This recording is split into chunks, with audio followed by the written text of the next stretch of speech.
How to find a virus on iPhone. Hello everyone.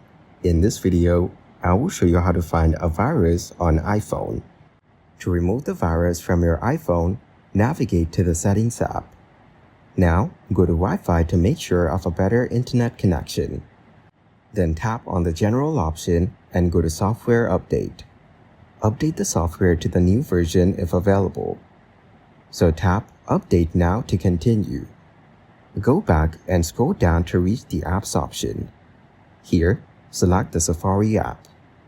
Next, tap Clear History and Website Data to clear the history. After that, go back to Settings and open your Apple account. Then select iCloud and go to the Manage Storage option. Here, get more storage and upgrade to iCloud Plus by choosing the given options. Go back, tap the General option and go to Software Update. Scroll down and tap Transfer or Reset iPhone.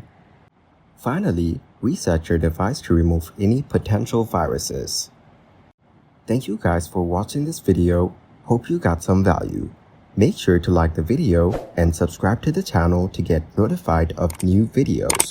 See you in the next one.